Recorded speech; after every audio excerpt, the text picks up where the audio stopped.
Did you know that you can strengthen your bones naturally? Did you know there's some exercises you can do to strengthen your bones? Hi everyone, it's Dr. Tidman with part 3 of my Bones 101 series. I hope this is a helpful series for you. Please comment below if you're learning some new things or if you have questions. I answer all of the comments. In part 3, I'm going to talk about some exercise and some equipment that may be helpful for you to strengthen your bones. Be sure to subscribe to my channel and hit notifications so you know when the next part in this series is posting. Let's get started. Of course, remember that information on my channel is for educational and informational purposes only. Consult your own medical team if you want to change anything. I'm going to talk a little bit about Wolff's Law and bone metabolism. You've heard me talk about it before. The benefits of powerlifting and resistance training. The benefits of whole body vibration. Use of a weighted vest. Some high impact training, and then some final tips and takeaways. Wolff's Law. Bone is a dynamic tissue. We forget that. It's constantly remodeling itself in response to mechanical stress. The structure of bones strengthen with use and weaken with disuse. It is the epitome of if you don't use it, you'll lose it. Powerlifting and resistance training.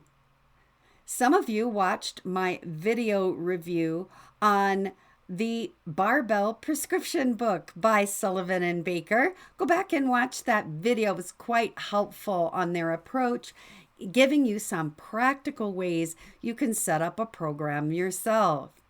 And then there's a second video on powerlifting and resistance training and some of the improvements that you can see in muscle strength and longevity. So watch that video as well.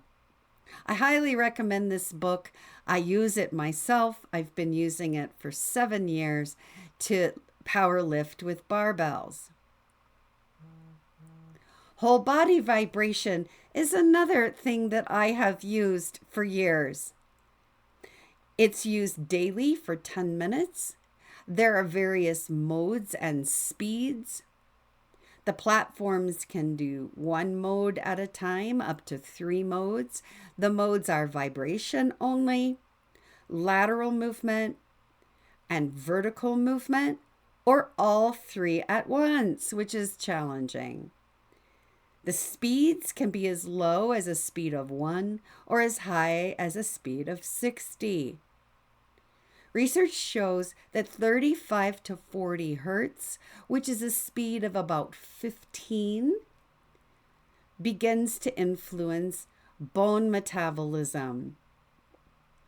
I have used a whole body vibration unit for almost 4 years. It has other benefits as well. If you have problems with circulation in your legs or peripheral neuropathy, there's just a lot of benefits to a whole body vibration unit. Weighted vests, I also use one of these. You can start with the empty vest or just an empty backpack, and then gradually add weight. The vests are nice because they come with individual weights that you can add or take out of the vest. You can even just put a water bottle in a backpack and get some benefit.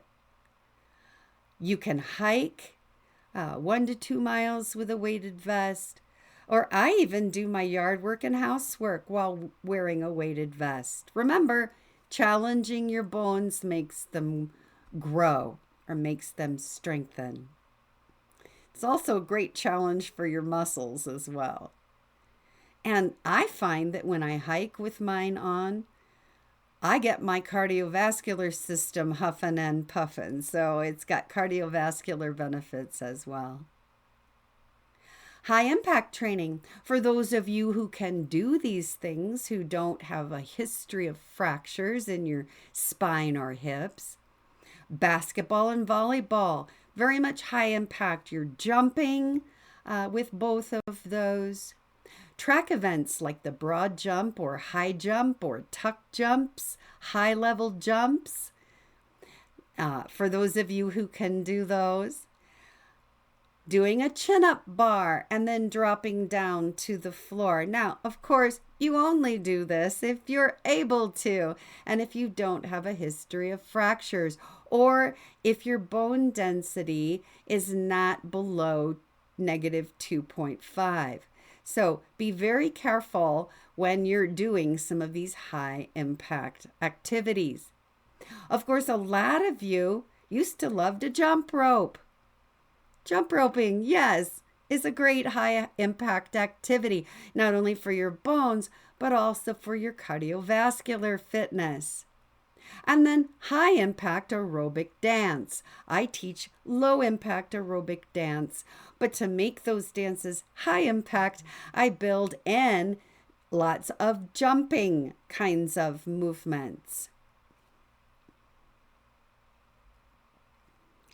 My final tips and takeaways have a lot to do with not only your bone health, but your metabolic health, which influences your bone health. Add bone health supplements, vitamin D3, vitamin K2 as MK7, collagen, add magnesium glycinate. These are supplements that can really influence your bones. If you watch my osteoporosis video, you'll also see that I advocate the use of a bioavailable calcium mineral supplement. I happen to really like the AlgaCal products. This calcium mineral supplement is very absorbable and makes a big difference in your bone density according to the research studies. Of course, adopt a low-carb, healthy-fat, ketogenic diet, taking your carbohydrates down to your individual carbohydrate tolerance, whatever that is. And how are you going to know what that is?